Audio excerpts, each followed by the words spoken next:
నెల్లూరు నగరం 4వ డివిజన్లో దీన్ దయాల్ నగర్ తదితర ప్రాంతాల్లో బాబు షూరిటీ భవిష్యత్తుకు గ్యారంటీ కార్యక్రమం జరిగింది. ఈ కార్యక్రమంలో మాజీ మంత్రి పొంగూరు కుటుంబ సమేతంగా పాల్గొన్నారు. డివిజన్ టీడీపీ నాయకులు, కార్యకర్తలు వారికి ఘన స్వాగతం పలికారు. డివిజన్లోని గడప గడపకు వెళ్లి ప్రతి ఒక్కరిని నారాయణ, ఆయన సతీమణి రమాదేవి, కుమార్తెలు సింధు, సరణిలు ఎంతో ఆప్యాయంగా పలకరిస్తూ వారి సమస్యలను అడిగి తెలుసుకున్నారు. వచ్చేది టీడీపీ జనసేన ప్రభుత్వమేనని, అందరూ ధైర్యంగా ఉండాలని వారికి భరోసా కల్పించారు.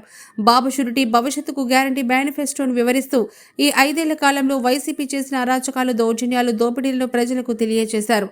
2024లో టీడీపీ జనసేన ప్రభుత్వం వస్తుందని, ప్రజలందరికీ మంచి పరిపాలన అందిస్తామని హామీ ఇచ్చారు.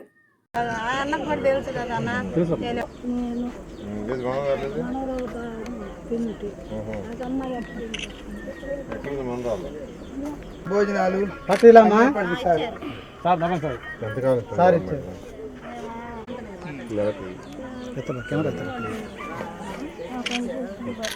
మేము మాట్లాడతాం.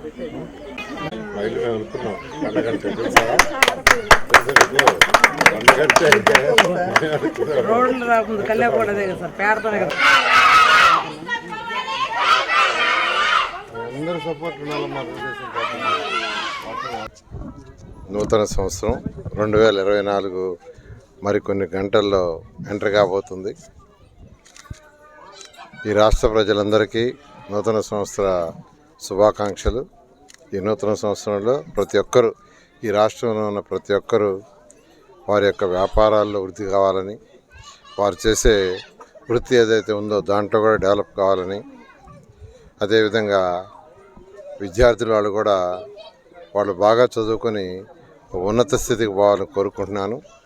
అదేవిధంగా పేదలు, నిరుపేదలు ఎవరైతే ఉండారో వాళ్ళందరూ ఆ యొక్క పేదరికాన్ని నుంచి బయటికి రావాలని మనస్ఫూర్తిగా కోరుకుంటున్నాను. ఈరోజు నేను దీన్ దయాల్ నగర్లో ఒక వీధిలో యాక్చువల్గా భవిష్యత్ గ్యారంటీ కార్యక్రమంలో విజిట్ చేశాను. అంతకుముందు యాక్చువల్గా ఒక 1 వీక్ బ్యాక్ వచ్చాను ఇక్కడికి. ఒక 1 వీక్ బ్యాక్ ఇక్కడికి వచ్చి దాదాపు ఒక 100 ఇళ్ళు తిరిగాను. అక్కడ ఎంతోమందిని కలవటం జరిగింది. అయితే ఇక్కడ ఉన్న వాళ్ళందరూ చిన్న చిన్న పనులు చేసుకునేవాళ్ళు.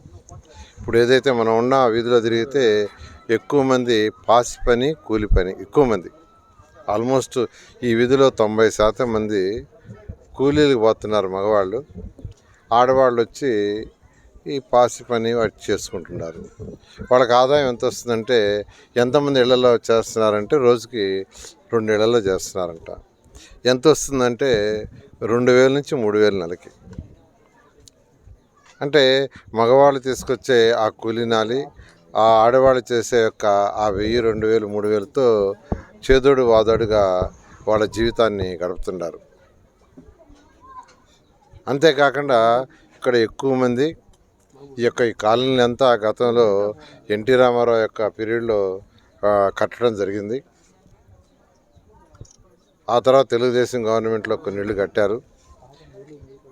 అయితే ఇంకా కూడా చాలామంది గుడిసెల్లో ఉండారు, చిన్న చిన్న గుడిసెల్లో ఉండారు. ఎందుకు ఇంకా గుడిసెల్లోనే ఉండారు, తాటాకు షెడ్లలో ఉండారు, కొందరు ఓన్లీ టార్పాలిన్ పట్టలు వేసుకొని ఉండారు. ఏమనంటే, మాకు వచ్చే ఆదాయంతో ఏం కట్టుకుంటాం సార్, ఏదైనా ప్రభుత్వం చేయాల్సిందే, ప్రభుత్వం చేస్తే తప్ప మేము ముందుకు పోలేమని వాళ్ళందరూ చెప్తున్నారు. నిజంగా ఇది ఇంకా దారుణం. ఇవన్నీ దృష్టిలో పెట్టుకొని గత ప్రభుత్వం 2014 నుంచి 19లో 43,000 ఇళ్ళు నెల్లూరుకు శాంక్షన్ చేశాం. ఏ ఒక్కరికి కూడా,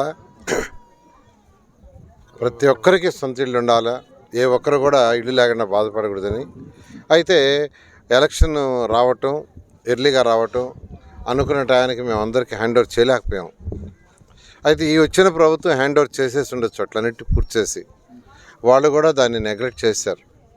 అది నెగ్లెక్ట్ చేయడం తప్పు. ఎందుకంటే మా మీద కోపం ఉండొచ్చు, తెలుగుదేశం పార్టీ వాళ్ళకి కోపం ఉండొచ్చు, కానీ పేద ప్రజల మీద కోపం ఉండకూడదు. రాజు అనేవాళ్ళు, నాయకుడు అనేవాడు ప్రజల యొక్క శ్రేయస్సు చూడాలి కానీ పార్టీల యొక్క శ్రేయస్సు చూడకూడదు. జగన్మోహన్ రెడ్డి గారికి ఉండేదే అదే. ఆయన ఎంతసేపటికి ఏ పార్టీ రాష్ట్రంలో ఉండకూడదు, ఒక్క వైసీపీ ఉండాలా, ఎవరున్నా వాళ్ళని అరెస్ట్ చేయాలా, వాళ్ళని తీసుకుపోయి పోలీస్ స్టేషన్లో పడేయాలా, 2 రోజులు 3 రోజులు కొట్టాలా, వాడు నాకు ఏ పార్టీతో సంబంధం లేదని చెప్పాలా, లేదంటే వైసీపీలో చేరాలా. ఇలాంటి అరాచక పాలన ఈ 4 సంవత్సరాల 9 నెలలు జరిగింది. అయితే అది ఎల్లకాలం జరగదండి. బ్రిటిష్ వాళ్ళు కూడా ఈ దేశాన్ని 200 సంవత్సరాల పైగా పరిపాలించారు. చివరికి ఏమైంది? ఇచ్చేసి పక్క తప్పలా. విధంగా జగన్మోహన్ రెడ్డి గారు ఈ 4 సంవత్సరాల 9 నెలలు అందరిని ఇబ్బంది పెట్టాడు. ఆఖరికి ఈరోజు అతని పరిస్థితి ఏంటంటే తన ఎమ్మెల్యేలనే షిఫ్ట్ చేయాల్సి వచ్చింది. తన ఎమ్మెల్యేలనే స్థానభ్రంశం చేశాడు. తన ఎమ్మెల్యేని నువ్వేడు పనికిరావు, నీ వల్ల పార్టీకి చెడ్డ పేరు ఎలా వస్తుందండి? ఎమ్మెల్యే వల్ల నువ్వు సరిగా చేస్తే, నువ్వు పరిపాలన సరిగా చేస్తే, నువ్వు అధికారులకు సరైన ఇన్స్ట్రక్షన్స్ ఇస్తే వాళ్ళు ఎందుకు తప్పు చేస్తారు? ఎమ్మెల్యేలు తప్పు చేసినా, ఎమ్మెల్సీలు తప్పు చేసినా, మినిస్టర్లు తప్పు చేసినా మొదటి బాధ్యత సీఎందే. ఆయన ఎన్ని చేయకుండా వదిలేయటం బట్టి వాళ్ళు ఇష్టం వచ్చినట్టు చేశారు. వాళ్ళు ఇష్టం వచ్చినట్టు అధికారులను ఉపయోగించి ప్రజలను ఇబ్బందులు పెట్టారు. ఈసారి ఒక్కసారి ప్రజలందరూ తిరగబడ్డారు. ఎక్కడికక్కడ తిరగబడుతున్నారు. తిరగబడే లోపల ఎమ్మెల్యేలు మారుస్తున్నాడు. ఎమ్మెల్యేలు అత్యధిక సీట్లు తెలుగుదేశం గెలుచుకుంటుంది.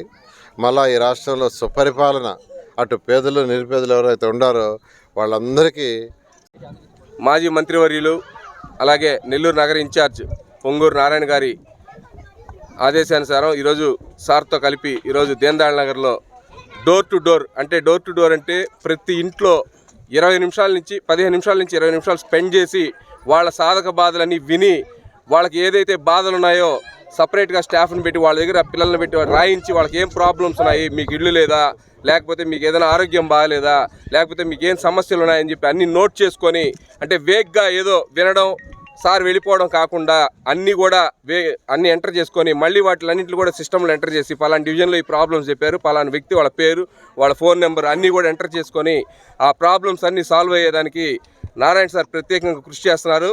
కాబట్టి రేపు 2024లో జరిగే ఎలక్షన్స్లో అత్యధిక మెజార్టీతో నెల్లూరు నగరంలో పొంగూరు నారాయణ గారు విజయం సాధిస్తున్నారు. మరెన్నో వీడియోల కోసం మా ఛానల్ ని సబ్స్క్రైబ్ చేసుకుని పక్కనే ఉన్న బెల్ ఐకాన్ ని క్లిక్ చేసి యాక్టివేట్ చేసుకోండి.